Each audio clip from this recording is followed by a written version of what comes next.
नमस्कार। आज मैं फिर आपके सामने अपराध की एक और घटना लेकर आया हूं।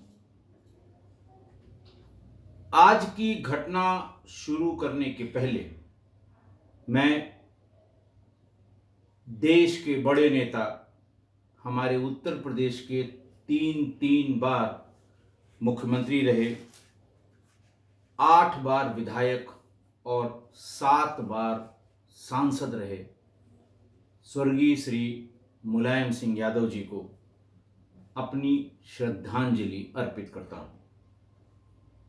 अपनी श्रद्धांजलि और किस्सा गोई परिवार की तरफ से भी उन्हें श्रद्धांजलि, श्रद्धा सुमन अर्पित करता हूं। देश के बड़े नेता थे, प्रदेश के बड़े नेता थे,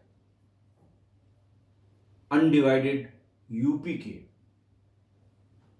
मुख्यमंत्री रहे, उसके बाद फिर 2 बार और मुख्यमंत्री रहे, सांसद रहे, रक्षा मंत्री रहे और उनकी जो पहचान थी, जमीन से जुड़ा होने की पहचान, वो कभी जमीन से अलग नहीं हुए। इसीलिए उनको धरती पुत्र की उपाधि दी गई थी।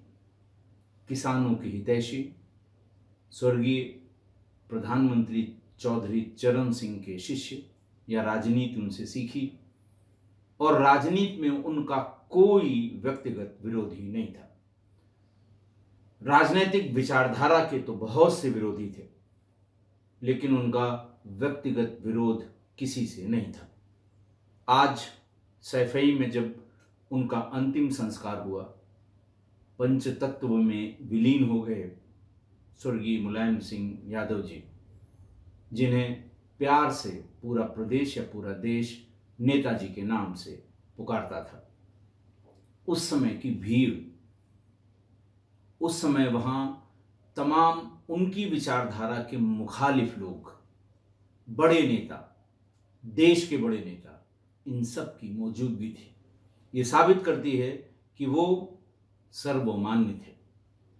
विचारधारा कुछ भी रही हो, मैं उस पर कोई टिप्पणी नहीं करता, लेकिन एक सफल राजनेता, एक सफल राजनीतिज्ञ, एक सफल प्रशासक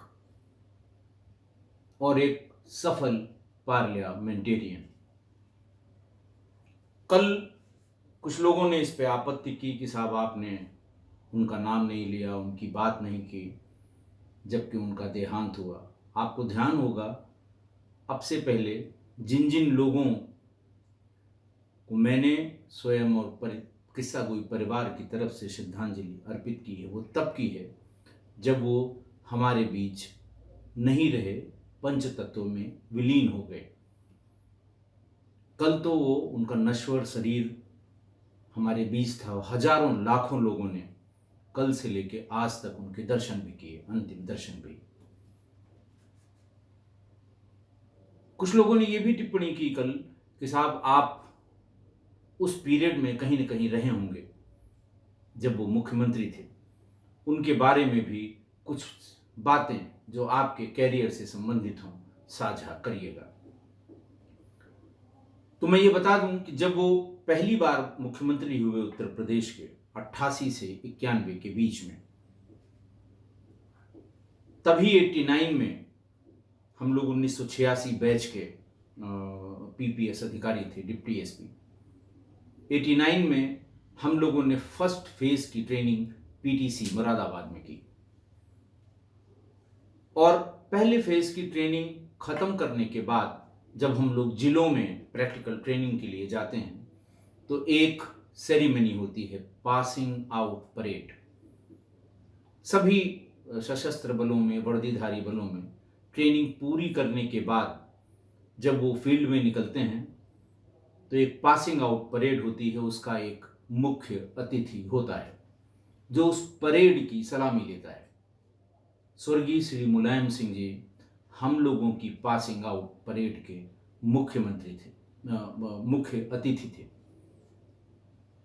पहली बार मुख्यमंत्री हुए थे। मैं सौभाग्य से उस पासिंग आउट परेड में, जिसमें कुल 32 deputy SP, under training deputy SP थे, उस टुकड़ी में या उस पासिंग आउट परेड में मैं परेड कमांडर था। परेड को जो लोग सशस्त्र बलों में हैं वो जानते होंगे, मेरे सारे बैचमेट जानते हैं, और मेरे साथ उस समय जो और सब इंस्पेक्टर्स ट्रेनिंग कर रहे थे वो भी जानते हैं। मैंने पहली बार किसी मुख्यमंत्री को देखा था। कभी न तो राजनीति से मेरा कभी वास्ता रहा, न उसकी समझ रही, लेकिन जब परेड के निरीक्षण के लिए अनुरोध करने जाता है परेड कमांडर, हाथ में तलवार लिए हुए मुख्य अतिथि के सामने उपस्थित होता है, सावधान बनाता है, सलामी देता है उनको और उनसे अनुरोध करता है कि श्रीमान जी परेड निरीक्षण को तैयार है। जो स्टेज बना था, जो डायस था, जिस पर माननीय मुख्यमंत्री श्री मुलायम सिंह यादव जी खड़े हुए थे, उससे कोई 5-7 कदम पीछे वो जगह बनी होती है। महीनों से उसकी प्रैक्टिस कराई जाती है। नज़दीक पहुंचेंगे, कब आप अपनी तलवार को डिप करके और उनको सलामी देंगे, कब उनसे अनुरोध करेंगे कि आप परेड का निरीक्षण करें। फिर एक खुली हुई जिप्सी आती है, उसमें माननीय मुख्यमंत्री जी, मुख्य अतिथि जो भी होगा, वो उसमें बैठते हैं। हमारे जो डीजी ट्रेनिंग थे वो उसमें खड़े होते हैं और हम उसमें पीछे, परेड कमांडर उसमें पीछे उपस्थित होता है। और फिर वो जो परेड खड़ी होती है उसका निरीक्षण करते हैं, वापस फिर डायस पर आ जाते हैं। तब मैंने पहली बार उनको देखा था और मेरा सौभाग्य है कि हमारी पासिंग आउट परेड उस समय के मुख्यमंत्री स्वर्गीय श्री मुलायम सिंह यादव ने ली थी। जब मैं नजदीक गया था तो इतना छोटा कद, कुर्ता धोती सफेद पहने हुए, काले रंग की या डार्क कलर की सदरी भी पहन रखी थी, शायद दिसंबर का महीना रहा होगा, नवंबर या दिसंबर का। तो मैं मन ही मन बड़ा आश्चर्यचकित हुआ कि मैं किसी बार एक मुख्यमंत्री को देख रहा हूँ, इतने बड़े राज्य का मुख्यमंत्री, इतना छोटा कद। और उसके बाद जब उन्होंने भाषण दिया था अंत में, तो पुलिस के बारे में तमाम बातें बताई थी और हम लोगों को तमाम आशीर्वाद और तमाम अच्छी अच्छी बातें भी उस भाषण में, मंच से दिए गए उस भाषण में उन्होंने हम लोगों को बताई थी। तो ये मेरा पहला उनसे वास्ता पड़ा था। दोबारा जब वो मुख्यमंत्री हुए 93 से 95 के बीच में, तब मैं सीओ सिटी जौनपुर और सीओ सिटी आजमगढ़ था। तीसरी बार जब वो 2003 और 2007 के बीच में जब मुख्यमंत्री हुए थे, तो मैं करीब 2 साल के लिए एडिशनल एसपी बाराबंकी था। तो तीनों बार के उनके मुख्यमंत्रित्व काल में मैं जिले में पोस्टेड रहा। मैं छोटी सी घटना जो मेरे मस्तिष्क पर अंकित है वो आपको मैं जरूर बताऊंगा। जब मैं सीओ सिटी जौनपुर था तो वहां एक समाजवादी पार्टी के दबंग विधायक हुआ करते थे। बात ये 93 से 95 के बीच, मोस्ट प्रॉब्ली 94 में सरकार मिली जुली बनी थी सपा और बसपा की, और उसमें वो विधायक जी चुने गए थे। बहुत ही दबंग, लेकिन मुलायम सिंह जी के बहुत ही करीबी, उनके बहुत ही विश्वास पात्र विधायक। अब चूंकि वो दिवंगत हो गए हैं, उनका नाम लेना मुझे उचित नहीं लग रहा है। तो विधायक होने के तुरंत बाद उनका शहर में कोई मकान नहीं था। वो जिस विधानसभा क्षेत्र से आते थे वहीं वो गांव के मकान में रहा करते थे। शहर में उन्होंने बिल्कुल टीडी कॉलेज के सामने की तरफ ढाल में बाईं तरफ अपना एक मकान बनाना शुरू किया। जौनपुर के रहने वाले, आसपास के रहने वाले समझ गए होंगे मैं किस माननीय विधायक की बात कर रहा हूं। जब उनका मकान बनने लगा तो तमाम इंस्पेक्टर्स और सब इंस्पेक्टर्स, चौकी इंचार्ज, कुछ तो वाहवाही में गए, कुछ बुलाए गए और उनको सबको कुछ न कुछ काम उस मकान के बनाने में काम उनको बताया गया, पकड़ाया गया।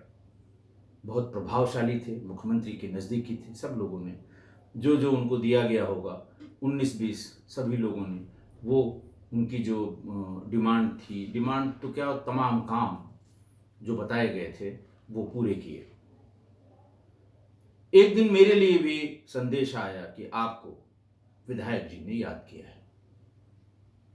मैं भी भाग कर गया। विधायक जी मुझे भीतर ले गए अकेले और उन्होंने एक गैर वाजिब डिमांड मेरे सामने रखी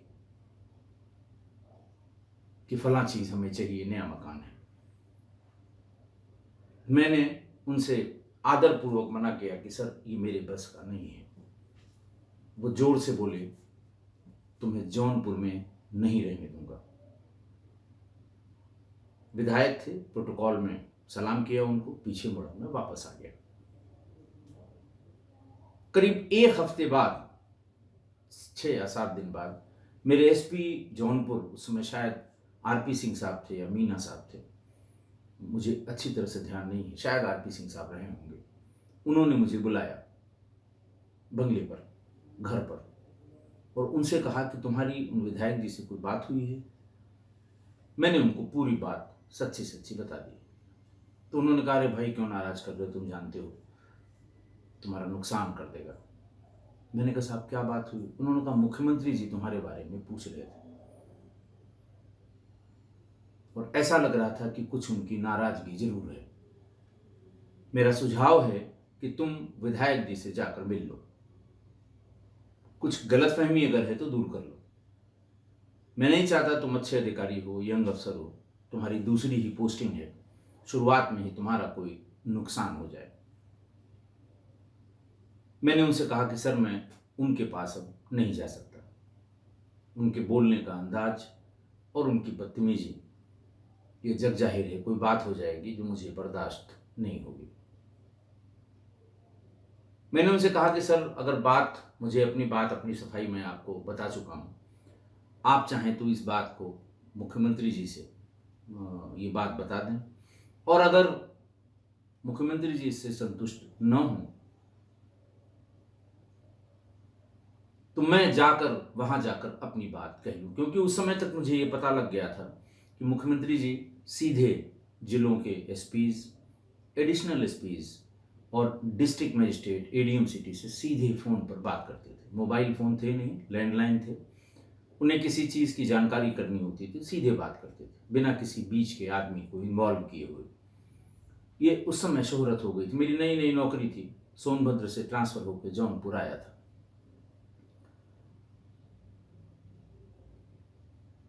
उन्होंने कहा, पागल हो गए हो तुम, सीएम से बात करोगे? सीएम तुमसे बात करेगा, डिप्टी एसपी से क्यों बात करेंगे भाई? तो मैंने उनको ये बताया कि सर मेरी पासिंग आउट परेड के वो मुख्य अतिथि थे, मैं उसमें परेड कमांडर था। तो अगर आप ये जिक्र करें, हो सकता है मुझे अपनी बात कहने का मौका मिले। उन्होंने कहा, सवाल ही नहीं उठता, न मैं बात करूंगा और न तुम्हें जाना चाहिए। हाँ, तुम्हारी बात में अगर बात हुई तो उन्हें बता दूंगा। मैं मायूस हुआ, लौट आया। 3-4 दिन बाद फिर उन्होंने बुलाया मुझे। उन्होंने कहा, अरे भाई मेरी बात मुख्यमंत्री से किसी सिलसिले में हो रही थी, तो मैंने बताया कि मेरे यहाँ एक यंग अफसर है और कुछ परेशानी है जो आप बता रहे थे, वो अपनी बात आपसे कहना चाहता है। उन्होंने कहा, मुख्यमंत्री जी ने कहा कि कल उसे 5 बजे भेज दो। सुबह 5 बजे आके मेरे जो उनका आवास है, मुख्यमंत्री आवास, उस पर चला आया। जगजीवन जी से आकर मिल ले और कह दे अपनी बात, कोई बात नहीं है। वो भी बहुत खुश हुए, मैं भी बहुत खुश हुआ। मुझे ताज्जुब भी हुआ कि हायरार्की में बहुत जूनियर होते हैं डिप्टी एसपी या सीओ, और अपनी बात कहने के लिए मुझे बुलाया गया। मैं 4:30 बजे ही पहुंच गया। वहां बाहर जाके वर्दी पहने हुए था, मुख्यमंत्री से मिलना था। जब अपना परिचय भीतर जो सिक्योरिटी के लोग लगे होते हैं उनको बताया, तो थोड़ी देर बाद ही, करीब 5-7 मिनट बाद ही, जगजीवन जी बाहर आ गए। जगजीवन जी उनके व्यक्तिगत सहायक थे। दुबला पतला शरीर, बहुत डार्क सांवला रंग, और जो चौड़ी मोहरी वाला पैजामा उस जमाने में चलता था, बहुत चौड़ी मोहरी, मतलब वो उनकी शरीर के हिसाब से वो चौड़ाई कुछ ज़्यादा ही लगती थी। वो पैजामा सफ़ेद, एक साधारण कुर्ता, सामान्य रूप से एक चप्पल और कभी कभी हवाई चप्पल भी, और अपनी बगल में यहाँ पर एक छोटा सा बैग या डायरी उसको दबाए रहते थे। अति साधारण व्यक्ति। पर उन्होंने बताया कि मैं जगजीवन हूँ और नेताजी ने अभी अभी टहलना शुरू किया है और आपको तेज चलने में या दौड़ने में कोई दिक्कत तो नहीं होती? मैंने कहा नहीं सर। उन्होंने कहा आप उनके साथ साथ जाइए और खूब अपनी जो बात आपको कहनी है उनसे कह लीजिए, पूरा समय है। अब मेरे पास सोचने विचारने का कोई मौका नहीं था। वो मेरे साथ मैदान में ले गए, जो पीछे की तरफ बड़ा मैदान है मुख्यमंत्री आवास का। उसी में मैंने दूर से देखा कि वो चक्कर लगा रहे हैं। बहुत तेज चाल कह लें या थोड़ा हल्की सी दौड़ वाली चाल थी, उसमें वो चल रहे थे। मैं भाग के उनके पास तक गया, थोड़ा पीछे पहुंच के मैंने उनको जय हिंद किया। मुख्यमंत्री थे हमारे। उन्होंने फौरन कहा कितने बजे आए? मैंने कहा सर अभी 10 मिनट पहले आया। कोई दिक्कत तो नहीं होती तुम्हें तेज चलने में? मैंने कहा नहीं सर कोई दिक्कत नहीं। बताओ क्या बात है? तुम्हारे कप्तान कुछ बता रहे थे। मैंने उनको पूरी बात बता दी, जो कुछ भी बात हुई थी मेरी और विधायक के संबंध में। उन्होंने कहा बस इतनी सी बात है? मैंने कहा सर बस इतनी सी बात है। और उन्होंने बहुत नाराजगी में कहा था कि मैं तुम्हें जौनपुर में नहीं रहने दूंगा। बोले अच्छा चलो, वैसे विधायक से कोई लड़ाई मत किया करो, नए लड़के हो, कोई बात नहीं, जाओ। मैं चला आया, वापस सरकारी गाड़ी ले गया था, बैठा और वापस जौनपुर चला गया। जाते ही एसपी को बताया कि साहब ये मेरी बात हुई। वो भी खुश हुए, बोले मुझे ऐसा लग रहा था कहीं तुम्हारा कहीं ट्रांसफर न कर दें। और फिर मेरा ट्रांसफर नहीं हुआ। थोड़े दिन बाद हुआ, लेकिन सीओ सिटी जौनपुर से सीओ सिटी आजमगढ़ हुआ। दोनों प्रेस्टिजियस पोस्टिंग थी। इस तरह का था उस जमाने में। नेताजी या माननीय मुलायम सिंह जी अधिकारियों से सुबह ही मिलते थे। उस जो 10, 20, 50 चक्कर वो लगाते थे, उसी बीच में 5-7 अधिकारियों से मिल लेते थे। आईएएस अधिकारी, आईपीएस अधिकारी, पीपीएस या पीसीएस, जिस किसी को बुलाया है उन्होंने बात करने के लिए। उन लोगों को दिक्कत होती थी जो भारी शरीर के थे या जो फिजिकल एक्सरसाइज नहीं करते थे, तो वो अपनी जल्दी जल्दी 2-4 मिनट में बात करके और सांस फूलने लगती थी, हट जाते। उन पे हंसते भी बहुत थे और कहते थे शरीर ठीक करो, शरीर है तो सब है। जगजीवन जी जब जब माननीय मुलायम सिंह जी मुख्यमंत्री हुए, उनको ओएसडी बना दिया जाता था। यहीं लखनऊ के आसपास कहीं काकोरी या मोहनलालगंज के रहने वाले थे और दिन रात वहीं रहते थे। उनके खाने पीने से, कपड़े से और उनके कार्यक्रम से, सब से लेके मैं उसी दिन उनका मुरीद हुआ था। बाद में जब मेरी लखनऊ पोस्टिंग हुई तो कभी कभार उनसे मिलना भी होता था। जब भी मैं मुलायम सिंह जी से, चूँकि बड़े नेता थे, कभी धरना के संबंध में, कभी प्रदर्शन के संबंध में, कभी बंद के संबंध में, संबंधित लोगों से या संबंधित पार्टी के नेता से मिलने के लिए मैं एसपी सिटी या एडीएम सिटी जाया करते थे। क्या प्रोग्राम है, कैसे होगा, कहाँ तक आएंगे, तमाम चीज़ें जो हमेशा लॉ एंड ऑर्डर के दृष्टिकोण से अधिकारी को करनी चाहिए। एक दूसरा आदमी और, राम शरण दास, वो प्रदेश अध्यक्ष थे।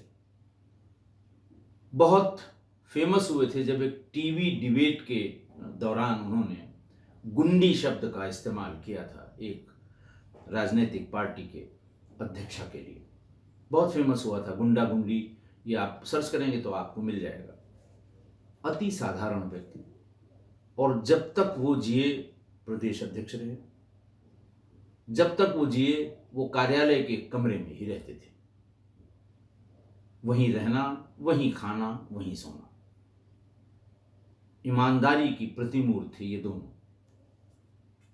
ऐसे ऐसे लोग माननीय मुलायम सिंह जी के साथ थे। मैं उनकी राजनीतिक विचारधारा पर कोई टिप्पणी नहीं कर सकता। मेरी इतनी राजनीतिक समझ भी नहीं है और न ही राजनीति में मेरा कोई दखल है। विचारधारा के मामले में उनके बहुत से विरोधी हो सकते हैं, लेकिन व्यक्तिगत रूप से जैसा आपने सुना होगा, कल माननीय प्रधानमंत्री नरेंद्र मोदी जी ने उनके बारे में जो अपने उद्गार एक जनसभा में व्यक्त किए, ये कोई सामान्य बात नहीं है।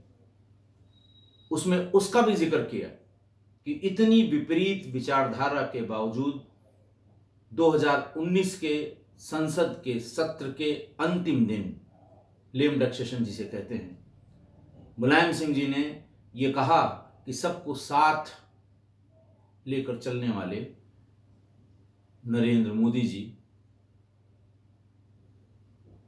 ऊपर वाले से प्रार्थना है कि वो फिर से जीतें और फिर से प्रधानमंत्री हों। घोर विपरीत विचारधारा का नेता, बड़ा नेता, जन नेता, जमीन का नेता, पार्लियामेंट में खड़े होकर किसी प्रधानमंत्री के लिए जो उसकी विरोधी विचारधारा का हो, कहना ये सबके बस का नहीं है। दूसरी एक चीज और उनके बारे में बताएं कि जब जब इलेक्शन आने को हुए हमारे पूरे टेन्योर में, तो एक बात तुरंत सारे अधिकारियों के मन में आ जाती थी कि अब मुलायम सिंह जी हर ब्लॉक का दौरा करेंगे। इलेक्शन से 2 महीने 3 महीने पहले प्रदेश के सारे ब्लॉक्स पे वो जनसभा कर लेते थे। इतने जमीन के आदमी थे।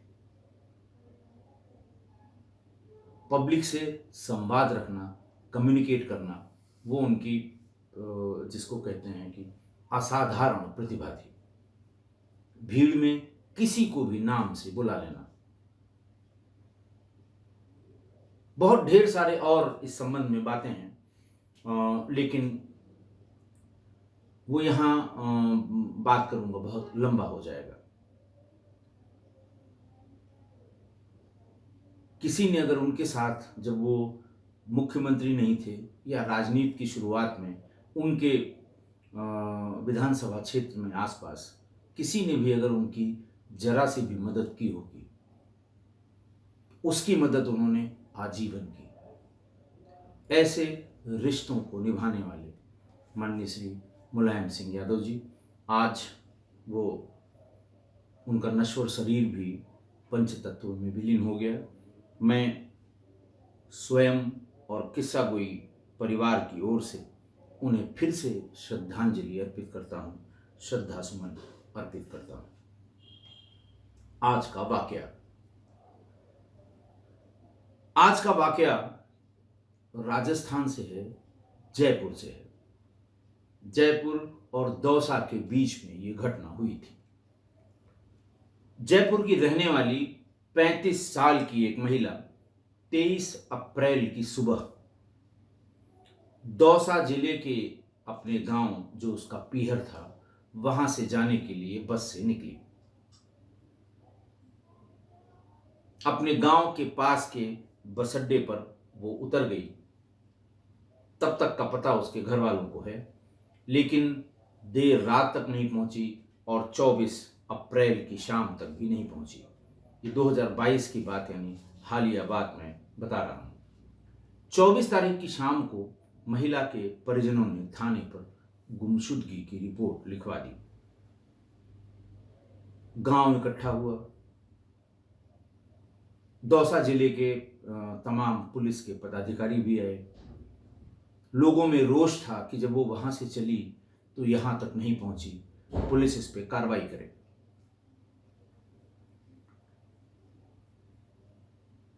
पुलिस ने ढूंढना शुरू किया कि कहां से चली, कहां तक आई, कहां देखी गई, लास्ट कहां देखी गई। उसके पीहर से जयपुर से आने वाली बसों के बस अड्डे तक सीसीटीवी देखे गए। गंभीर घटना थी, बड़े अधिकारियों के संज्ञान में थी। राजनीतिक जो प्रहार होते हैं ऐसी घटनाओं पर, सत्तारूढ़ दल के ऊपर या मुख्यमंत्री के ऊपर, वो शुरू हो गए थे।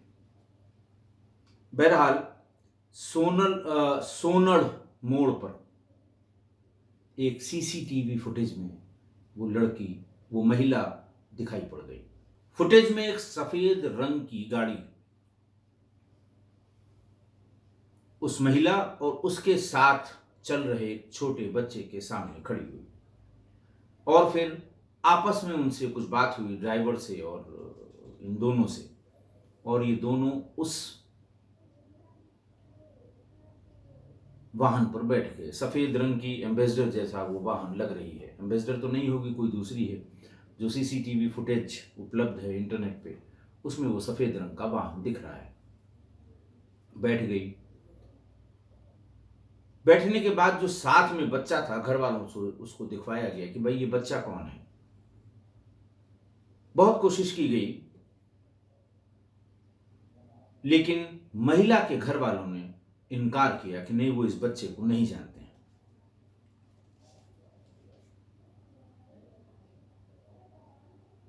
लेकिन जहां पर ये बच्चा दिखाई दिया था, वहां लोगों में जब ये फोटो सर्कुलेट करा के, अच्छी फोटो बनवा के, साफ फोटो बनवा के सर्कुलेट कर दी गई, तो तुरंत पता लग गया कि ये बच्चा पड़ोस के गांव का रहने वाला है।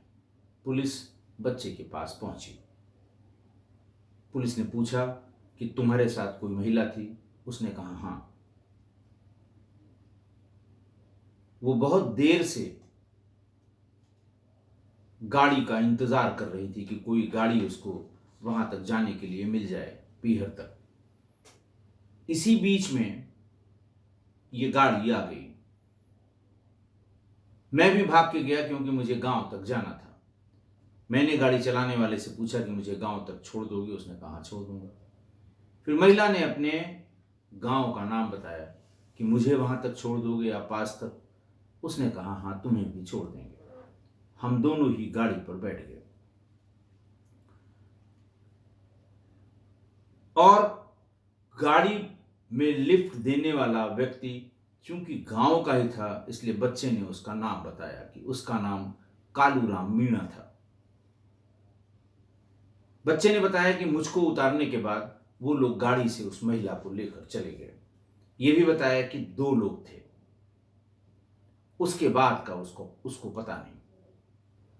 बच्चे से ये इंफॉर्मेशन मिलने के बाद कालूराम मीणा को घेर के पुलिस ने पकड़ लिया। भागा जरूर, वो भाग भी रहा था, लेकिन पुलिस ने कई टीमें बना के छापेमारी करके कालूराम मीणा को पकड़ लिया। पहले तो वो वही गुमराह करने वाली बातें जो अपराधी करते हैं, इधर के किस्से उधर के कहानी। लेकिन फिर जब पुलिस परेशान थी, पुलिस 3 दिनों से, और बहुत ज्यादा परेशान थी, पुलिस ने जब अपनी वाली पूछताछ शुरू की, श्रेणीबद्ध वाली, तो कालूराम ने पुलिस को पूरी सच्चाई बता दी। उसने बताया कि बच्चे को उतारने के बाद अकेली महिला चलती हुई गाड़ी में मिली, तो हम लोगों के दिमाग में शैतान सवार हो गया। वो जयपुर के बस्सी इलाके में ले गए और दोनों ने बारी बारी से उसके साथ तब तक बलात्कार किया जब तक कि वो बेहोश नहीं हो गई, और शव को जयपुर के लालगढ़ स्थित नई के नाथ के जंगल में एक सूखे कुएं में, करीब 150 फीट गहरा सूखा कुआं था, उसमें फेंक दिया। ये इंश्योर कर लिया गला दबा के कि कुएं के भीतर भी ये जिंदा न बच जाए। गाड़ी में कालूराम और उसका सगा चचेरा भाई संजू मीणा था। उन्होंने उस कुएं के बारे में बताया और इन दोनों की निशानदेही पर 25 अप्रैल की सुबह 4 बजे शव को कुएं से बरामद किया गया। महिला के साथ हुई दरिंदगी का अंदाजा उसके शव को देखते ही आसपास के गांव वाले और पुलिस वालों को लग गया। बड़ी क्रूरता की गई थी उसके साथ। जैसे ही वो बॉडी पोस्टमार्टम के बाद उसके पीहर में पहुंची। लोगों ने चेहरा देखने की जब जिद की और चेहरा उसका देखा तो उन्हें अंदाज हो गया कि इसे कितनी बुरी तरह से प्रताड़ित किया गया होगा और कितनी दरिंदगी इसके साथ की गई होगी। उसी समय वो शव का जो चेहरा उन लोगों ने चादर हटा के देखा था, उसके फोटोग्राफ्स सोशल मीडिया पर वायरल हो गए और लोगों ने दोषियों पर कार्रवाई करने की मांग करते हुए एक हैशटैग भी चलाया। विपक्षी दल के लोग सरकार पर हावी हो गए। हालांकि कुछ ही घंटे में अभियुक्तों को गिरफ्तार कर लिया गया था। उस महिला के 2 बच्चे थे और पूरा परिवार उसका अब पुलिस के सामने, लोगों के सामने, और फिर उसके बाद तो तांता लग जाता है। महिला आयोग की अध्यक्षा भी पहुंची होंगी, तमाम अलग अलग पार्टियों के लोग भी पहुंचे होंगे। सब सांत्वना देने पहुंचते हैं, फोटो खिंचाने पहुंचते हैं कि अगले दिन अखबार में आ जाए कि फलां फलां लोग पीड़िता के घर, मृतका के घर सांत्वना देने पहुंचे। एक नहीं, सैकड़ों ऐसे मामलों में मैंने अपने पूरे पुलिस कैरियर में ये देखा है। बड़े बड़े राजनीतिक पार्टियों के लोग घड़ियाली आंसू बहाने, अगर फोटोग्राफर नहीं है तो उनका चेहरा दूसरा होता है, फोटो खींचने वाला हो तो उनका गमगीन चेहरा दिखाई देने लगता है। और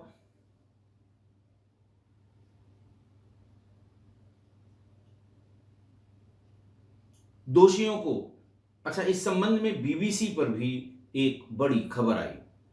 बीबीसी पर ADG crime branch doctor Ravi Prakash Mehrana ने इसकी पूरी डिटेल बताई कि कैसे कैसे पुलिस ने त्वरित कार्रवाई करते हुए इन लोगों को गिरफ्तार किया था। मुख्य अभियुक्त कालूराम मीणा और उसके चचेरे भाई संजू मीणा को गिरफ्तार किया गया था, लेकिन और लोगों की संलिप्तता की शंका होने पर बीबीसी को उन्होंने बताया था, डॉक्टर मेहराणा ने, कि अगर कोई और संलिप्त पाया गया तो उसके विरुद्ध भी कड़ी कार्रवाई होगी। दौसा के पुलिस अधीक्षक यानी एसपी राजकुमार गुप्ता ने भी 26 अप्रैल को एक प्रेस कॉन्फ्रेंस की थी और उन्होंने भी यही बात रिपीट की जो एडीजी क्राइम ब्रांच के डॉक्टर रवि प्रकाश मेहराणा ने बताई थी, वही कि बच्चा मिला और बच्चे से दूसरा आरोप ये था कि 3 दिन बाद निकाली गई वो डेड बॉडी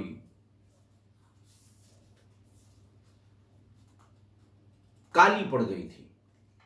अखबारों ने लिखा कि ऐसा लगता है कि उसको एसिड से जलाया गया या मिट्टी का तेल डालकर जलाया गया। और पुलिस इतना बैकफुट पर आई कि पोस्टमार्टम रिपोर्ट के बारे में पुलिस ने कोई जानकारी नहीं दी। ये कहा भी कि पोस्टमार्टम रिपोर्ट के बारे में अभी हम इसको डिस्क्लोज नहीं कर सकते। बर्बरता की सारी सीमाएं लांघी गई थी। पोस्टमार्टम रिपोर्ट का पोस्टमार्टम फिर अखबार वाले करते, टीवी वाले करते कि इतनी चोट थी और 5 चोट थी, 6 बता रहे हैं। इस तरह की बातें तुरंत होने लगती हैं। शायद इसको अवॉइड करने के लिए ही पुलिस ने पोस्टमार्टम रिपोर्ट डिस्क्लोज नहीं की थी। और ये बात फिर बाद में तय हुई कि वो, चूंकि कुआं बहुत गहरा था, बहुत भीषण गर्मी थी, इस वजह से उसका जो त्वचा थी वो काली पड़ गई थी क्योंकि कुआं सूखा था। आज की घटना में गरीब महिला को अकेली पाकर 2 कामांध व्यक्तियों ने उसके साथ जो किया वो किसी भी कालखंड में किसी भी समाज के लिए शर्मनाक भी है और रूह कपाने वाली वारदात भी है। पर सवाल ये खड़ा होता है कि आखिर निर्भया कांड के बाद जो बहुत कड़े कानून बनाए गए, फास्ट ट्रैक कोर्ट्स बनाए गए ट्रायल के लिए। कहा गया कि चार्जशीट दाखिल होने के 2 महीने के भीतर ट्रायल की कार्रवाई पूरी कर ली जाए। कन्विक्शन रेट भी ऐसे मामलों में बढ़ा है। भयंकर मीडिया ट्रायल भी होते हैं इस तरह के मामलों के, लेकिन फिर भी ये बलात्कारी सुधर नहीं रहे हैं, फिर भी ये घटनाएं हो ही रही हैं। देखिए, अब तो इन्वेस्टिगेशन के इलेक्ट्रॉनिक टूल्स भी आ गए हैं। फॉरेंसिक एनालिसिस की बहुत अच्छी सुविधा भी लगभग पूरे देश में हो गई है। इलेक्ट्रॉनिक एविडेंस भी ज़्यादातर मामलों में मिल जाते हैं जो ट्रायल में सहायता करते हैं, लेकिन फिर भी ऐसी विभत्स घटनाएं और महिलाओं के साथ भीषण दरिंदगी वाली घटनाएं रुक नहीं रही हैं। या तो ये लगता है कि ये कोई मानसिक रोग है या कोई मानसिक विकार है, लेकिन तुरंत ये भी सवाल उठ जाता है कि अगर ये मानसिक विकार है तो सिर्फ पुरुषों में ही क्यों है? महिलाओं में ये मानसिक विकार या इस तरह की महिलाओं द्वारा की गई घटनाएं बहुत कम हैं, नगण्य हैं। तो ये विकार, अगर विकार है, मानसिक विकार है, तो ऐसा क्यों है? मैंने बताया कि 16 दिसंबर 2012 को निर्भया के साथ जो हुआ था कि और उसकी समीक्षा के लिए ये रेयरेस्ट ऑफ रेयर केस में माना गया था कि रेप किए जाने के बाद उसे मरने के लिए एक व्यस्त सड़क पर छोड़ दिया गया था। और फिर सोसाइटी ने न सिर्फ बुराइयों के खिलाफ सामूहिक हताशा दिखाई या उसका जन्म हुआ, बल्कि हमारे सोसाइटी ने भी इसमें जो उसका दोष है उसके बारे में भी लोगों ने बहुत लिखा पढ़ा था। ऐसे अपराधों से निपटने के लिए जस्टिस जे.एस. वर्मा की कमेटी बनाई गई थी, जिसने 644 पन्नों में अपनी रिपोर्ट दी थी। हालांकि उसकी सारी रिकमेंडेशंस नहीं मानी गईं, लेकिन फिर भी जो उन्होंने कड़े कानूनों को बनाने की बात कही थी वो बनाए गए। अब इसमें जैसे स्टॉकिंग यानी किसी का पीछा करना, जबरदस्ती सेक्सुअल व्यवहार करना, छूना, वेवरिज्म, ये इनको अलग अलग कर दिया गया और 354 ए से लेके डी तक आईपीसी में ये अमेंडमेंट करके उसे जोड़ा गया, जबकि पहले ये सारे अपराध सिर्फ 354 आईपीसी में कवर होते थे। देखिए, निर्भया, कठुआ रेप पीड़िता, Muzaffarnagar shelter home, Hyderabad gang rape, ऐसे मामलों में इंसाफ की लड़ाई बहुतों ने लड़ी, लेकिन हम इसकी वजह नहीं समझ पाए कि आखिर क्या वजह थी। क्या वजह है कि ये न तो रुक रहा है, न इसमें बहुत परिवर्तन आ रहा है। इस बात पर जानकारी भी वही लोग दे सकते थे जिन्होंने ये कांड किया था, कि ऐसा क्या उनके दिमाग में चल रहा था जो उन्होंने इतना घोर अपराध कर दिया। मैं एक रिसर्च पेपर मुझे आज ढूंढते ढूंढते मिल गया। ब्रिटेन की शेफील्ड हेलम यूनिवर्सिटी में क्रिमिनोलॉजी की लेक्चरर मधुमिता पांडे, जिन्होंने अपनी doctoral thesis Anglia Ruskin university से क्रिमिनोलॉजी डिपार्टमेंट से की है, उन्होंने ये डिसाइड किया कि हम उन लोगों से बात करेंगे जो बलात्कार के अपराधी हैं, जो जेल में हैं या सजा याफ्ता हैं। तिहाड़ जेल के 100 ऐसे अपराधियों की मधुमिता पांडे ने उनसे अलग अलग बात की और उनसे ये जानने की कोशिश की कि क्या वजह है और क्यों वो इस तरह का अपराध वो करते हैं। जब वो इस तरह का अपराध करते हैं तो उनके मन में आखिर क्या चलता रहता है। तमाम और लोगों के बारे में उन्होंने इस अपनी थीसिस में या अपने इस लेख में जो फर्स्ट पोस्ट में छपी थी और उसका जो हिंदी रूपांतरण है उसका लिंक मैं कम्युनिटी में डालूंगा, आप पढ़ सकते हैं। एक जगह उन्होंने ये भी लिखा है कि इसका एक तरीका जो थीसिस के दरमियान आया कि साहब रेप के जो आरोपी हैं ये अगर रेप पीड़िता के साथ मध्यस्थता करके उससे शादी कर लें तो रेप पीड़िता का घर भी बच जाएगा और समाज में एक संदेश जाएगा।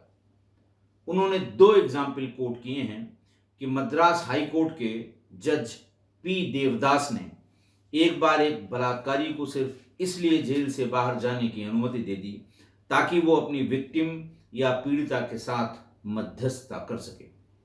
अंतर्राष्ट्रीय स्तर पर अगर देखें तो मलेशिया के पूर्व शरिया जज दातुक शाहबुद्दीन ने भी ये सुझाव दिया कि बलात्कारियों को अपने द्वारा बलात्कार की गई पीड़ित महिला के साथ शादी कर लेना चाहिए, कम से कम उनको एक पति तो मिल जाएगा। लेकिन बलात्कार के अपराध का शिकार हुई महिलाओं के भीतर सिर्फ ये नहीं है कि उसने बलात्कार किया, वो उसे अंदर तक झिझोड़ के रख देता है।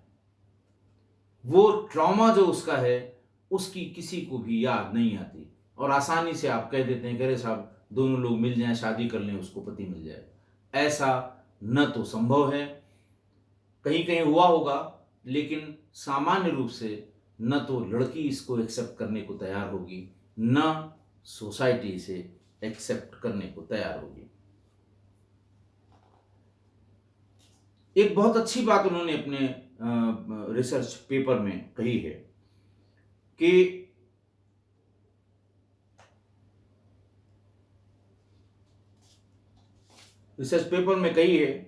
कि ऐसा लगता है, वो लिखती हैं कि हमें ऐसा लगता है कि जो लोग बलात्कार करते हैं उनमें जन्म से जैविक या मनोवैज्ञानिक तौर पर ये टेंडेंसी डेवलप हो जाती है।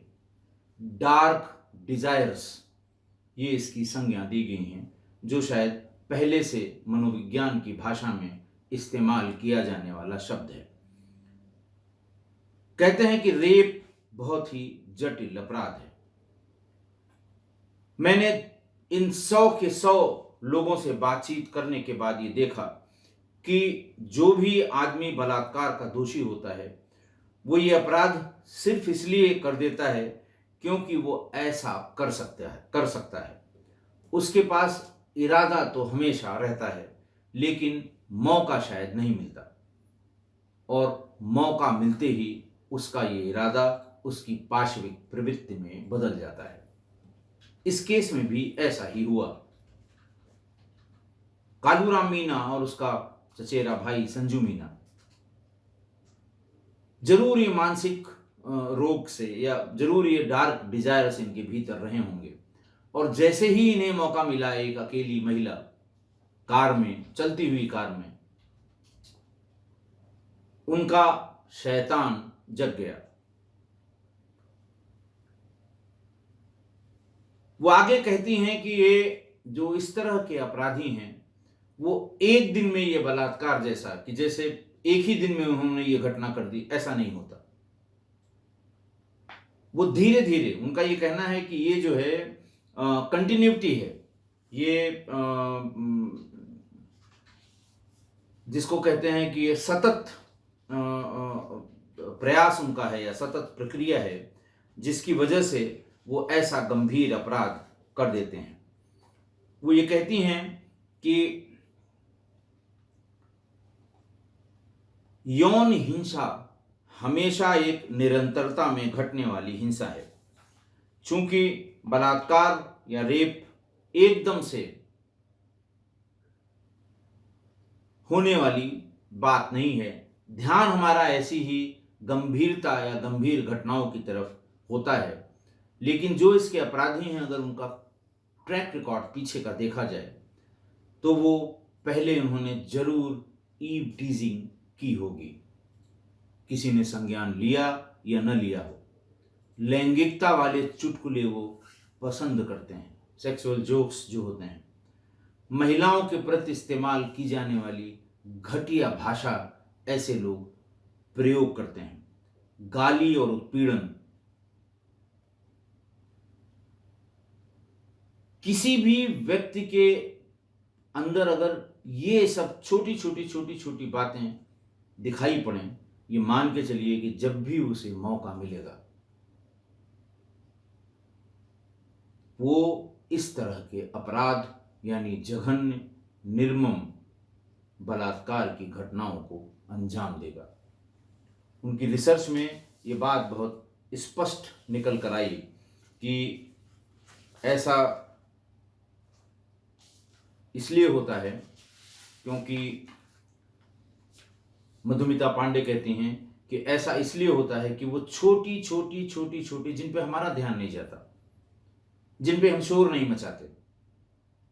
अगर किसी लड़के ने किसी लड़की पे फप्तियां कसी हैं, हमें आपको आगे आना होगा, उसे बताना होगा कि यह गलत आदत है, उससे बताना होगा कि यह गलत बात है। अगर मोटरसाइकिल पे चलते चलते किसी लड़की का दुपट्टा किसी ने खींचा है तो ये मान के चलिए कि उसे जब भी मौका मिलेगा वो इस तरह का अपराध जरूर करेगा। इसलिए उनका इतनी लंबी रिसर्च के बाद, जिसमें उन्होंने डॉक्टरेट की है, जिसमें उन्होंने 100 रेप के अपराधियों से उनकी मानसिकता जानने के लिए बातचीत की, उनका इंटरव्यू लिया, वो इस निष्कर्ष पर पहुंची हैं कि ये एक दिन की प्रोसेस नहीं होती कि एक दिन उसको लड़की दिखाई पड़ गई और उसने उसके साथ बलात्कार कर दिया। It is a continuous process और rape comes after continuity in incidents, ऐसा वो लिखती हैं। मैं इसके लिंक शेयर करूंगा, आप जरूर इसे पढ़िएगा। उनका ये कहना है कि जब घटना घट गई, गंभीर हो गई, तब तो सब खड़े होंगे, तब सब इस पे ध्यान देंगे, सब गाली देंगे, सब जाम करेंगे, सब धरना प्रदर्शन करेंगे। लेकिन रोजमर्रा के दिनों में हमारी प्राथमिकता इन कम खतरनाक घटनाओं पर ज्यादा होनी चाहिए, क्योंकि यही वो मामले हैं जो अंत में हिंसात्मक व्यवहार के शीर्ष पर पहुंच जाती हैं। मैं भी शायद इस रिसर्च पेपर को पढ़ने के बाद मैं मधुमिता जी से सहमत हूं। सारे तो नहीं, लेकिन रेप के अपराधियों को जब जब पकड़ा गया या हमारी टीम ने बातचीत की तो ये बात जरूर निकल कर आई कि साहब 2 साल पहले इसने ये भी किया था, साल भर पहले उसने ये भी किया था, पब्लिक ने पकड़कर मारा भी था। मेले में, गांव के तमाम मेले होते हैं, वो लड़कियों के आसपास मंडराता देखा गया, छूने की कोशिश करता देखा गया, धक्का देते देखा गया, पुलिस ने भी पकड़ा। लेकिन ये कि साहब ये छोटा अपराध है, जाने दीजिए। ज्यादा प्राथमिकता इन छोटे अपराधों पर, क्योंकि बलात्कार वो एक एंड है कंटिन्यूअस प्रोसेस का।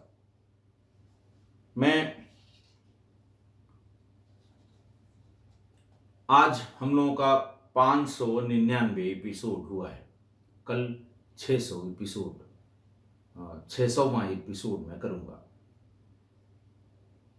और कल बहुत से हमारे सुधी दर्शकों, सुधी किस्सा गोई परिवार के लोगों ने शिकायत की कि बहुत दिन हो गया आपने लाइव नहीं किया। कल मैं लाइव आऊंगा, समय वही 9 बजे। और कल का अपराध भी मैं बता दूं, ये अंतिम होगा ब्लाइंड मर्डर्स के सीरीज का और बहुत ही फेमस अपराध था। रेयन इंटरनेशनल स्कूल गुरुग्राम में 7 साल के एक बच्चे प्रद्युम्न ठाकुर की स्कूल के ही बाथरूम में हत्या हुई थी। बड़ा लंबा लिटिगेशन चल भी रहा है। पुलिस ने क्या क्या करतूत की ये भी मैं आपको बताऊंगा। पुलिस ने रस्सी को कैसे सांप बना दिया ये भी मैं बताऊंगा। सीबीआई ने केस को कैसे हैंडल किया और कैसे खोला मैं एविडेंस के, ये भी मैं आपको बताऊंगा। आशा है जो मानसिकता के बारे में मैंने आपको बताया है आप उससे सहमत होंगे। मधुमिता पांडे जी की इस रिसर्च से आप सहमत होंगे। आज के लिए इतना ही। बहुत बहुत धन्यवाद।